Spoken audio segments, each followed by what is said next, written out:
Alors bonjour, Danny Boulanger de CGIC. Je suis heureux aujourd'hui de vous présenter la deuxième vidéo qui est sur les arrangements financiers, soit la juste valeur assurée. Alors pour ce segment, j'ai le plaisir d'avoir Elisabeth Lamarche, qui est actuaire spécialisée dans le domaine de l'assurance collective chez Éclair. Alors Elisabeth, bienvenue à notre présentation. Merci, Et, bonjour Dani. bonjour. Alors, sans plus tarder, juste pour vous remettre un peu dans la perspective du dernier vidéo, ce qui est vraiment important aujourd'hui de comprendre, c'est que l'assurance collective, par le passé, pour des raisons que la technologie n'était pas mature et différents éléments, c'était un bloc. Aujourd'hui, l'assurance collective, il y a trois éléments. Premièrement, ça vous prend une entente financière. Ça prend des arrangements financiers qui vous permettent de vous assurer de couvrir le risque, que vous dites ça, je ne peux pas assurer ce risque-là. Le deuxième élément, qui par le passé était seulement accessible par les grandes organisations parce que ça prenait des systèmes centraux, des AS 400, etc. Mais avec la micro-informatique depuis les années 85, on voit une accessibilité aujourd'hui à prendre en charge vous-même la gestion de votre régime collectif pour garder les données et être capable aussi de vous doter de vos fournisseurs santé pour mettre en place une vraie stratégie de prévention. Nous ne pouvons plus être en mode curatif, on doit mettre des initiatives de prévention et pour cela, on veut garder nos fournisseurs santé, on veut garder nos données, même si on change notre fournisseur de gestion de risque. Alors, c'est important de garder ça en tête. Et l'élément, quand on parle d'autogestion, on voit les éléments, on parle les arrangements financiers, l'administration du régime, l'adjudication santé, la tierce partie payeur et la plateforme technologique. Et vous avez différents intervenants, qu'est-ce qu'ils peuvent faire, qu'est-ce qu'ils ne peuvent pas faire. Alors, l'idée, c'est d'être capable d'avoir une gestion autonome et indépendante d'un fournisseur de risque, permettre une juste valeur assurée et pleinement assurée. Alors, on peut être dans les deux, tout dépendant de notre capacité de gestion de risque. Être capable aussi de mettre en place des indicateurs de performance. Trop souvent, on dit hey, « j'ai reçu un rapport de mon actuaire, ça me dit ce qui s'est passé par le passé. » On vous donne l'historique. L'objectif aujourd'hui, c'est en temps réel, je vais être capable immédiatement de voir qu'est-ce qui se passe en comparaison avec l'année passée, puis d'être capable d'immédiatement faire des initiatives pour s'assurer qu'on n'arrive pas à la fin de l'année avec des augmentations qui nous déplaisent. Garder l'historique des données santé pour être capable, justement, dans un contexte syndical, on veut négocier avec notre patron, la partie patronale, bien, quand on a un historique de la santé, c'est important. Les impacts sur les coûts de régime, à ne pas négliger, et la capacité aussi, dans un contexte syndical, de gérer des exceptions, et même pour une entreprise qui pourrait gérer des exceptions. Et dans le temps du COVID, il y en a plusieurs. Alors, sans plus tarder, je vais donner la voix à Elisabeth qui va nous parler des arrangements financiers. Elisabeth. Merci Dani. Effectivement, pour les prochaines minutes, nous allons regarder le fonctionnement de l'assurance collective, mais sous un angle financier. Donc, si nous commençons au tout début, l'assurance, c'est un contrat. Puis, en échange pour un paiement prédéterminé, l'assureur indemnise l'assuré si un sinistre survient. Dans un contrat d'assurance collective, un groupe met en commun leurs risques de décès, d'invalidité ou de santé. Donc, l'assureur charge une prime mensuelle pour dédommager les assurés, soit par un montant forfaitaire lorsqu'un décès survient, une rente lorsque l'invalidité empêche un participant de travailler, ou même par un remboursement des frais de soins médicaux, soins dentaires. Cette prime est établie en fonction de deux éléments, les réclamations entendues lors des prochaines périodes et les frais et les taxes. Pour les réclamations, l'assureur doit absolument considérer les réclamations passées de la future période. Excuse-moi. Pour les réclamations, l'assureur doit estimer quelles sont les réclamations au cours de la prochaine période. Il existe deux grandes approches pour estimer ces réclamations.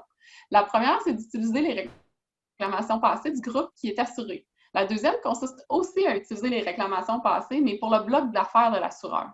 L'assureur préfère généralement baser leur tarification sur les réclamations du groupe, mais parfois, il n'y a juste simplement pas assez d'informations. À titre d'exemple, un assuré qui prend un médicament pour le cholestérol va généralement en prendre toute sa vie. Tandis que s'il y a eu un décès dans le groupe l'an dernier, ça ne veut pas nécessairement dire qu'il y en aura un l'année prochaine aussi.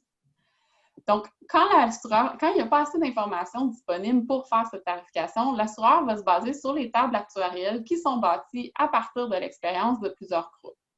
Le deuxième morceau de la prime d'assurance, c'est les frais et les taxes. Ça inclut les frais fixes de l'assureur, les frais pour le traitement des réclamations, les frais pour la prise de risque et les taxes. Les frais de l'assureur incluent tout ce que l'assureur a besoin pour offrir ses services à un groupe. Donc, soit un centre d'appel pour les questions pour des opérations ou même la mise à jour de l'application en ligne. Il y a aussi les frais pour le traitement des réclamations qui couvrent les coûts d'analyse, à savoir si les dépenses qui ont été réclamées sont réellement remboursables. Puis finalement, on a le frais de risque qui sert à un besoin très particulier, car ils sont là pour protéger l'assureur si jamais les réclamations attendues estimées sont plus élevées que prévu. C'est un frais qui peut potentiellement être éliminé de la prime, donc réduire la prime, si le groupe veut prendre ce risque-là au lieu de le laisser avec l'assureur.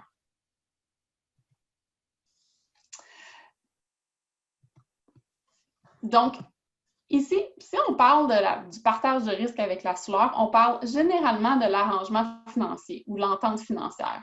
En assurance collective, pour fin de simplification, il y a vraiment 3 grands types d'arrangements financiers. Un arrangement où l'assureur prend 100% du risque est appelé un arrangement pleinement assuré. Si le groupe veut prendre 100% du risque, l'arrangement financier s'appelle plutôt un arrangement auto-assuré. Puis entre les deux, lorsque le risque est partagé entre l'assureur et le groupe, c'est plutôt un arrangement financier à rétention. Lorsque nous parlons du frais pour la prise de risque, le frais varie selon le type d'arrangement qu'on a choisi. Lorsque le preneur assume tout le risque du contrat, il n'y a aucune prime de risque qui est ajoutée à votre prime. Lorsque l'assureur assume le risque sous l'arrangement pleinement assuré, mais là, vous payez le plein frais de la prime de risque. Ceci veut donc dire qu'un groupe peut réduire les primes d'assurance qui sont payées sur une base mensuelle s'ils sont prêts à partager ou à prendre entièrement le risque relié aux fluctuations des réclamations. Mais comment savoir si un groupe devrait partager le risque ou non avec l'assureur? C'est à ce moment-ci que nous devons regarder la fréquence et la sévérité des événements assurés. La fréquence fait référence au nombre de fois qu'un événement se produit sur une période donnée, tandis que la sévérité, elle, réfère à la gravité du sinistre potentiel. Un sinistre qui est peu fréquent avec une sévérité élevée sera considéré comme un risque élevé. Il sera difficile à prévoir et si jamais nous nous trompons, les coûts peuvent en être majeurs. Quand nous regardons les garanties généralement offertes dans un régime d'assurance collective, certaines sont plus risquées que d'autres. En termes de risque élevé, nous y retrouvons l'assurance vie, l'assurance décès mutilation accidentelle, l'invalidité de longue durée, l'assurance voyage et les hauts réclamants. Un sinistre qui est fréquent avec une sévérité faible sera un risque faible. Pour les garanties d'assurance collective à faible risque, nous y retrouvons notamment les médicaments standards, les soins dentaires, les soins paramédicaux et le programme d'aide d'employés.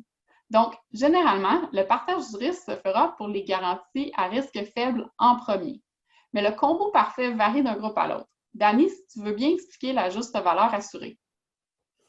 Au niveau de la juste valeur assurée, dans les faits, on a besoin de dire qu'est-ce qu'on a besoin de couvrir, qui est vraiment un risque dans lequel on ne veut pas assumer à l'intérieur d'un régime. Et souvent, de plus en plus, les nouvelles générations aussi veulent payer pour vraiment le vrai risque. Et quand on voit qu'il y a des éléments qui ont beaucoup moins de risque, bien à ce moment-là, on peut l'auto-assurer nous-mêmes. Par exemple, nous, on a beaucoup de syndicats qui sont auto-assurés au niveau dentaire. Au niveau dentaire, les risques sont très, très minimes. J'ai très rarement vu quelqu'un se faire enlever 2 fois les mêmes dents. Alors, à ce niveau-là, il y a beaucoup de gens qui vont aller vers auto-assuré. Il y a d'autres éléments qu'on va calculer alors, pour moi, c'est de dire qu'est-ce que j'ai vraiment besoin d'être assuré. Et ce n'est pas le rôle de CGIC, mais plus de fournisseurs financiers comme Elisabeth, de définir vraiment c'est quoi la bonne balance entre pleinement assuré et auto-assuré. C'est beau? Et naturellement, les garanties selon la taille du groupe, alors tout dépendant de la taille, il y a des groupes qui sont peut-être plus pertinents à être auto-assurés et d'autres un peu plus trop risqués.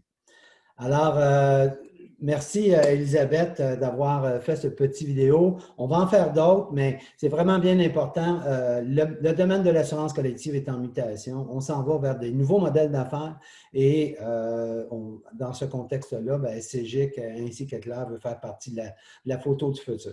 Merci Elisabeth. Bonne journée. Merci.